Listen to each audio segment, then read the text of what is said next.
रत्नैः कल्पितमासनं हिमजलैः स्नानं च दिव्याम्बरं नानारत्नविभूषितं मृगमदामोदाङ्कितं चन्दनं जातीचम्पक बिल्वपत्ररचितं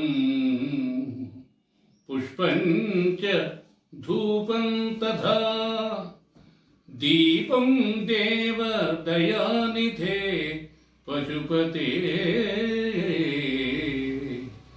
हृत्कल्पितं गृह्यतां मतिः सहचरा प्राणा शरीरं गृहं पूजा ते विषयोपभोगरचना निद्रा समाधिस्थितिः सञ्चारपदयोः प्रदक्षिणविधि स्तोत्राणि सर्वा गिरो यद्यत्कर्म करोमि तत्तदखिलं शम्भो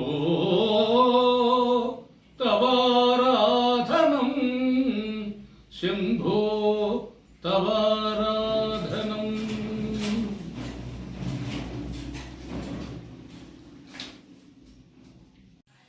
ఈనాటి మన ప్రత్యేక కార్యక్రమం పర్వకాలము, పవిత్ర కాలము, పండుగ కాలము అయినటువంటి శివరాత్రి యొక్క మహాత్మ్యమును గురించి ఈరోజు మనం తెలుసుకుందాం.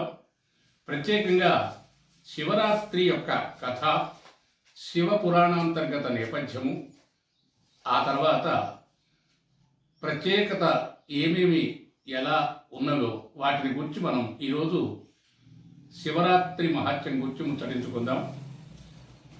మాఘ బహుళ చతుర్దశి రోజున లింగోద్భవ పవిత్ర కాలమే మహాశివరాత్రిగా మనం అనుసరిస్తాము, ఆచరిస్తాము. అందుకే మహాశివరాత్రి ఒక అద్భుతమైనటువంటి పర్వకాలంగా, పవిత్ర కాలంగా, పండుగ కాలంగా సమస్త భక్తకోటి, అఖిలాండ కోటి బ్రహ్మాండ నాయకుడు, చతుర్దశ భువనాధీశ్వరుడు, సర్వమంగళ స్వరూపుడు, జగత్పతి, పశుపతి, ఉమాపతి ఆ పరమేశ్వరుణ్ణి సమస్త భక్త జనావళి ధ్యానించే రోజు, కీర్తించే రోజు, ఆరాధించే రోజు, అర్చించే రోజు, పూజించే రోజు, నమస్కరించే రోజు, జపించే రోజు, దర్శించే రోజు. అందుకని ఈ మహాశివరాత్రి రోజు స్వామివారికి ఏమిటి ప్రత్యేకత అంటే అభిషేక ప్రియో శివ. ఆ స్వామివారికి అభిషేకం అంటే చాలా ఇష్టం. అందుకని అభిషేక ప్రియో శివ. శివుడు అభిషేక ప్రియుడు. అందులకే ఈరోజు ఆ మహాదేవుని సమస్త భక్తులు భక్తితోడ అభిషేకిస్తారు, అర్చిస్తారు, ఆరాధిస్తారు, దర్శిస్తారు, కీర్తిస్తారు, భజిస్తారు. మరి ఈ మహాశివరాత్రి పండుగ ఏ విధంగా వచ్చింది, ఈ పండుగకున్న నేపథ్యం ఏమిటి, దీనికి ఉన్నటువంటి యొక్క వేద ప్రమాణం ఏమిటి, పురాణ కథ ఏమిటి, ఈ నిరాకార లింగ స్వరూపమే ఏ విధంగా ఆవిర్భవించబడింది, ఎందుకు ఆవిష్కరించబడింది మొదలగు విషయాలను ఈనాడు మనం యథామతిగా మనం తెలుసుకుందాం. అంటే శివతత్వము, శివస్వరూపం అంటే ఏమిటి అంటే అక్కడ చెప్తున్నాడు, అచింత్యా వ్యక్త రూపాయ నిర్గుణాయ గుణాత్మనే సమస్త జగదాధార మూర్తయే బ్రహ్మణే నమః. నిర్వికారుడు, నిర్గుణుడు, నిరాకార స్వరూపుడు, సచ్చిదానంద పరమాత్మ స్వరూపుడు, పరబ్రహ్మస్వరూపుడు, అఖండానంద పరబ్రహ్మస్వరూపం కలిగి వివిధ రూపాలతో విరాజిల్లుతూ విలసిల్లుతూ ఒకే స్వరూపంగా ప్రకాశించే అద్భుతమైన అఖండమైన అనంత తేజోమయ జ్యోతి ప్రకాశ స్వరూపుడే కళ్యాణమయుడు, మంగళప్రదుడు, లోక కళ్యాణకారకుడు, సమస్త జగదాధారుడు. ఈ జగమంతా శివమయమే. అదే శివస్వరూపం, అదే శివతత్వం, అదే పరమేశ్వర తత్వం. అందుకే ఏక ఏవ శివ సాక్షాత్ సత్యజ్ఞానాధిలక్షణ వికారరహిత శుద్ధా స్వశక్త్యా పంచధా స్థిత. అందుకని ఆ పరమేశ్వరుడు ఎలా ఉన్నాడయ్యా అంటే సత్య జ్ఞానానంద స్వరూపుడు. అందుకే సజ్జో జాతం ప్రపంచామి సజ్జో జాతాయ వై నమో నమః అని వేద ప్రమాణం. అందుకని సత్య జ్ఞానానంద రూపుడు, సజ్జోజాత స్వరూపుడు, వికారరహితుడైనటువంటి వాడు ఆ పరమశివుడు, పరమేశ్వరుడు. అందుకని సృష్టి స్థిత్యాది పంచకృత్వా శక్తిభి సజ్జోజాతాది పంచ బ్రహ్మస్వరూపో జాత ఇత్యర్థ. అంటే సృష్టి, స్థితి, సంహారము, తిరోధానము, అనుగ్రహము కలిగినటువంటి పంచకృత్ శక్తులు కలిగినటువంటి మహానుభావుడే ఆ పరమేశ్వరుడు, ఆ జగత్పతి, పశుపతి, ఉమాపతి. అందుకే సజ్జోజాత, వామదేవ, అఘోర, తత్పురుష, ఈశానాది పంచబ్రహ్మ స్వరూపుడిగా మనకు ఆ స్వామి చక్కగా దర్శనమిస్తాడు. అందుకనే ఈ కాలస్వరూపం అతడే, ఈ కాలమే అతడు, ఈ ప్రకృతియే అతడు. అందుకే పంచభూతాలు పృథివ్యాపస్తేజో వాయురాకాశాత్ అన్నాడు. అలాగే భూమి, నీరు, అగ్ని, తేజస్సు, గాలి ఇవన్నీ కూడా ఆ పరమేశ్వరుడి యొక్క స్వరూపాలే. అంతేకాదు పంచ ప్రాణాలు, పంచవాయువులు, ప్రాణ అపాన దాన వ్యాన ఉదాన సమాన వాయువులు, అంతేకాదు పంచేంద్రియాలు, జ్ఞానేంద్రియాలు, కర్మేంద్రియాలు, ఈ ప్రకృతి సమస్తము కూడా ఆ పరమేశ్వరుడి యొక్క మనోసంకల్పం వల్లనే ఆవిర్భవించబడినది. అందుకే మనకు ఒక నానుడి ఉంది. ఏమిటా నానుడి అంటే శివుడాజ్ఞ లేకుంటే చీమైనా కుట్టదు అంటాం. అందుకని అటువంటి యొక్క శివస్వరూపం ఈ సమస్తమైనటువంటి జగత్తు అంతా కూడా అద్భుతమైనటువంటి యొక్క పరమేశ్వర స్వరూపమే. కనుక అటువంటి యొక్క పరమేశ్వర స్వరూపమైనటువంటి లింగ ఆవిర్భావ చరిత్రాన్ని మనం ఈరోజు తెలుసుకుందాం. దీన్నే మనం శివరాత్రి మహత్యంగా చెప్పుకుంటాం. సృష్టి ఆరంభించబడిన వేళ అదే వరకు 5 ముఖాలతో అలరారేటువంటి యొక్క ఆ బ్రహ్మదేవుడు మహావిష్ణువు దగ్గరికి వచ్చాడు. అసలే అందగాడైనటువంటి శ్రీ మహావిష్ణువు జగన్మోహనంగా నిద్రపోతున్నాడు. అప్పుడు ఈయన ప్రార్థిస్తాడు. శాంతాకారం భుజగశయనం పద్మనాభం సురేశం విశ్వాకారం గగన సదృశం మేఘవర్ణం శుభాంగం లక్ష్మీకాంతం కమలనయనం యోగి హృద్యానగమ్యం వందే విష్ణు భవభయహరం సర్వలోకైకనాథం అని ఆ బ్రహ్మదేవుడు ప్రార్థించగానే అక్కడ అతడిలో బ్రహ్మదేవుడిలో కించితు అహం ప్రవేశిస్తుంది. అందుకే సోహం కాదు దాసోహం అనాలి అనేది మనకు ఈ శివరాత్రి కథ ద్వారా మనకు తెలుస్తుంది. ఎప్పుడైతే బ్రహ్మదేవుడు వచ్చాడో అతడిలో ఈ ప్రకృతి మాయ ఆవరించింది. అప్పుడు ఇంతటి సృష్టికర్త అయినటువంటి నేను విష్ణుమూర్తి యొక్క దర్శనానికి రావడంతో విష్ణుమూర్తి నన్ను చూడకుండా నిద్రలో ఉంటాడా? కనీసం అతిథి మర్యాద కూడా చేయకుండా నిద్రపోతాడా? తండ్రిని, గురువును, కనీసం నన్ను కూడా గుర్తించలేడా అని ఈ విధంగా అంటాడు. అయ్యా, అతిథి మర్యాద చేయని వాడికి ప్రాయశ్చిత్తం ఏమిటో తెలుసా విష్ణుమూర్తి అంటాడు. అప్పుడు ముందుకొచ్చి మహావిష్ణువు ఇలా అంటాడు. అయ్యా, నేను మిమ్మల్ని నిర్లక్ష్యం చేయడం కాదు, అయినా అతడి యొక్క అహము ప్రవేశించేసరికి విష్ణుమూర్తికి కూడా మనస్కరించలేదు. కానీ పైకి మాత్రం అతడెవరు? కపట నాటక సూత్రధారి కనుక చిరునవ్వులు నవ్వుతూ మీకు మనస్సు స్వస్థత చేకూరుగాక, మీరు ఆవేశపడకండి బ్రహ్మదేవ అని అప్పుడు అనుకుంటూనే ఇతడిలో కూడా అతడి ప్రకృతి మాయ ప్రవేశించింది. ఇదంతా ఈశ్వర సంకల్పమే. అప్పుడు విష్ణువులో కూడా సమస్తమైనటువంటి యొక్క స్థితికి కారణభూతుణ్ణి నేనే సమస్తము కూడా సృష్టిస్తున్నాను, స్థితి చేస్తున్నాను అనుకున్నటువంటి వాడి నేనే సర్వేశ్వరుణ్ణి అని బ్రహ్మదేవుడు, కాదు నేనే సర్వేశ్వరుణ్ణి అని విష్ణుమూర్తి. ఈ ఇద్దరిలో వాదము పెరిగి అప్పుడు అది యుద్ధముగా పరిణమించాడు. ఇక విష్ణుగణాలు ఒకవైపు, బ్రహ్మగణాలు ఒకవైపు సమకూడి సమర శంఖారావాన్ని పూరించాయి.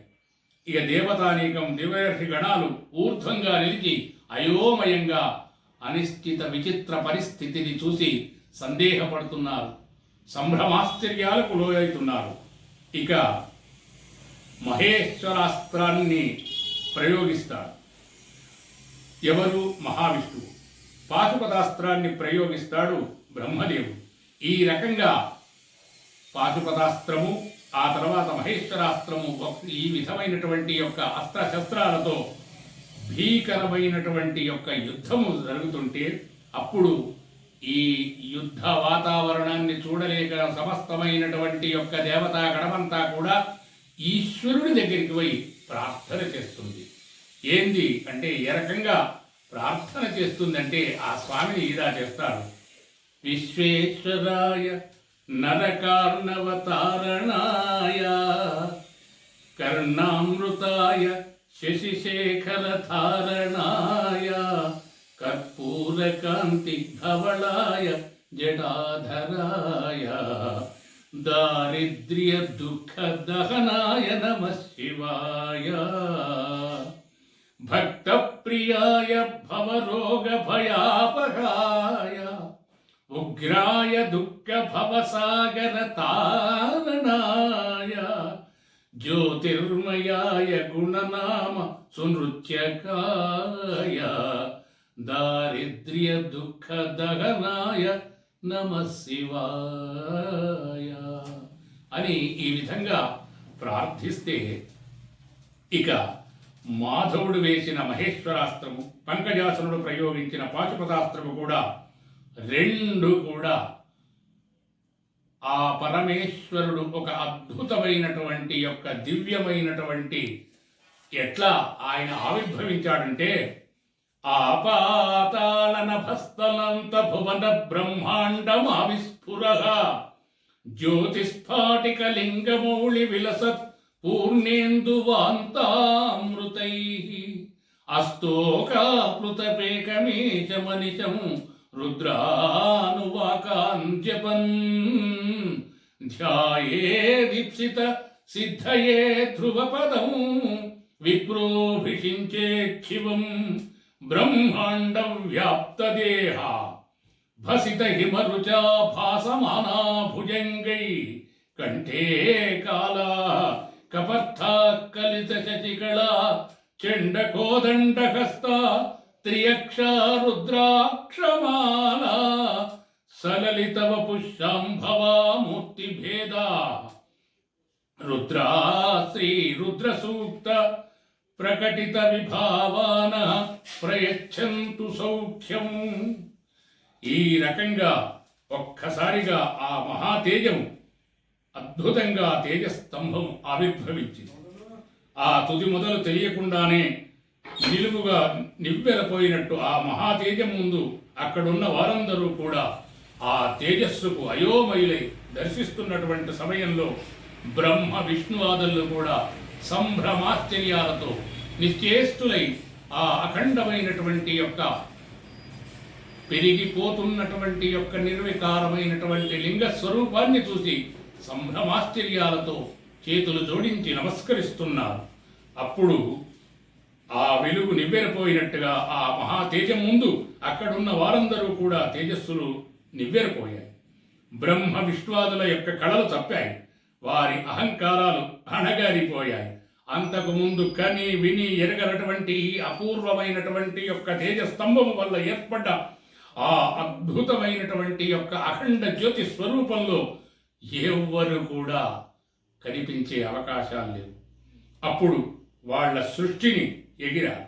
అవయవాలు లేకుండా నిర్వికారంగా నిర్వికార స్వరూపుడై నిర్గుణుడైనటువంటి యొక్క ఆ పరమేశ్వర తత్వం తుది మొదలు లేకుండా ఉంది. ఆ వెలుగును తెలుసుకోవడమే ఒక విచిత్రంగా ఉంది. ఇది విధి విష్ణువులకు సమస్యగా పరిణమించింది. తక్షణమే వాళ్ళు బయలుదేరారు. విష్ణువు శ్వేతవరాహ రూపుడై పాతాళాన్ని చీల్చుకుంటూ వెళ్ళాడు. అంటే దాని యొక్క భాగాన్ని తెలుసుకుందామని. అంటే ఒకళ్ళు ఊర్ధ్వ భాగము, వాళ్ళు అధో భాగాన్ని తెలుసుకోవడానికి. అతడు ఇక బ్రహ్మదేవుడేమో హంసరూపంతో ఊర్ధ్వలోకానికి బయలుదేరాడు. ఇలా మొదలు దొరకక అలసిపోయి సొలసిపోయి ఆ బ్రహ్మదేవుడు నిశ్చేష్టుడై ఉండగా ఆ తేజస్ నుండి ఒక మొగిలి పువ్వు అలా నడుచుకుంటూ వస్తూ కనిపించింది. బ్రహ్మదేవుడు ఆపాడు, తన అన్వేషణ గురించి చెప్పాడు. ఓ కేతకీ పుష్పమా, నేను ఈ ఊర్ధ్వముగా పెరుగుతున్నటువంటి యొక్క ఈ తేజస్తంభాగ్రమును చూడాలనేటువంటి యొక్క సంకల్పం కలిగేవాడనై అద్భుతమైనటువంటి ఈ హంస రూపంతో పైకి ఎగిరాను. కానీ నాకెక్కడా కూడా ఆ స్వామి యొక్క ఆనవాళ్ళు కనిపించడం లేదు. కానీ నేను ఇద్దరము కూడా చూసి రావాలనేటువంటి సంకల్పంతో ఉన్నాము. నేను చూసిన అనేటువంటి యొక్క విషయాన్ని నీవు అక్కడ మహావిష్ణువుకు ఒక చిన్న సాక్ష్యము చెప్పవలసింది అంటాడు. అప్పుడు అంటాడు, స్వామి, కాలమానం రీత్యా నేను ఇక్కడికి వచ్చి చేరాను. ఈ స్తంభము ఇంకెంత పెరిగి ఉందో నాకునూ తెలియదు. కానీ ఈ అగ్రభాగాన్ని చూడటం నీ తరము కాదు, నా తరము కాదు. అయినా సరే మీరు బ్రహ్మదేవుడు, మీ మాట కాదనలేక మీరు చెప్పిన ప్రకారమే ఆ విష్ణుమూర్తికి నేను మీరు చూసినటువంటి యొక్క విషయాన్ని వివరిస్తాను అన్నది. ఆలోచన చేశాడు. కేతకీ పుష్పమా, నీ ఉపకారం చేస్తే నిన్ను అనుగ్రహిస్తాను అంటాడు. ఆ బ్రహ్మ విష్ణువులిద్దరూ పూర్వ స్థలాన్ని చేరారు, ఆ రణస్థలాన్ని. అప్పుడు కేతకి బ్రహ్మలిద్దరూ పూర్వస్థలం చేరగానే విష్ణువు వచ్చాడు. బ్రహ్మ తాను పైభాగాన్ని చూశానని, ఇందుకు ఈ చూసినటువంటి యొక్క విషయానికి సాక్షిభూతము ఇగో ఈ కేతకీ పుష్పమే నీకు చెప్పుతుంది అని అనగానే అప్పుడు విష్ణుదేవుడు తన బ్రహ్మదేవుడి యొక్క ఆధిక్యతను ఒప్పుకొని అతడికి అర్ఘ్యపాద్య ఆచమనాదులిచ్చి అర్చించి పూజించి సేవించినటువంటి వాడైతాడు. ఇక ఎప్పుడైతే ఈ విష్ణువుకు మహావిష్ణువుకు తన అహము నశించిందో అప్పుడే అతడికి కప్పిన మాయ వెళ్ళిపోయింది. ఇక అహంకారపూరితమైనటువంటి యొక్క గత ప్రవర్తనకు తన పశ్చాత్తాపడి చిత్త సంయమంతో శివా అని ఆ విధంగా ప్రార్థిస్తాడు పరమేశ్వరుణ్ణి. కరచరణ కృతం వా కర్మ వా కాయజం వా శ్రవణ నయనజం వా మానసం వాపరాధం విహితమవిహితం వా సర్వమేతక్షమస్వ శివ శివ కరుణాబ్ధే శ్రీ మహాదేవ శంభో అని ప్రార్థించేసరికి అప్పుడు ఆ పరమేశ్వరుడి యొక్క అద్భుతమైనటువంటి యొక్క దివ్య రూపాన్ని దర్శింపజేస్తాడు. నాగాభరణాలు, త్రిశూలము, అభయముద్ర, వ్యాఘ్రాంబరుడు కళ్ళ ముందు నిలిచి సాక్షాత్కరిస్తాడు. ఆర్ద్ర నయనాలతో వీక్షిస్తాడు ఆ మహావిష్ణు. భక్త సంభరిత మానసంతో ఆనంద కంపితమైన ఆయన స్తోత్రం చేసి ఇంద్రనీలాభుడైనటువంటి యొక్క శ్రీహరికి అభయమిచ్చాడు. నారాయణ, నీవు కూడా ఒక చిన్న అబద్ధం చెప్పితే నీవు బ్రహ్మదేవుడి కంటే ఆధిక్యత పొందేవాడివే అని ఒక విటకారం వేస్తాడు. అప్పుడు సత్యమే శాశ్వతమైనది, సత్యమే నిత్యమైనది, సత్యమేవేశ్వరోలోకే సత్యే ధర్మ ప్రతిష్ఠిత. అందుకని నీవు చేసినటువంటి యొక్క నీ సత్య సంకల్పం చేత నీవు నాతో సమానంగా పూజింపబడతావు. నా వలనే నీకు క్షేత్రాలు, చక్కగా దేవాలయాలు ఏర్పడతాయి. పూజలు, ఉత్సవాలు, నిత్యోత్సవాలు, బ్రహ్మోత్సవాలు, కళ్యాణోత్సవాలు, వార్షికోత్సవాలు నీకు నాకు ఏ విధంగానైతే పూజాదికాలు ఉత్సవాలు లభిస్తాయో నీకు కూడా అదే విధంగా లభిస్తాయి. నాలాగా నీవు కూడా నాతో సమానంగా ఆరాధింపబడతావని విష్ణుమూర్తికి అనుగ్రహించాడు ఇక పరమేశ్వరుడు.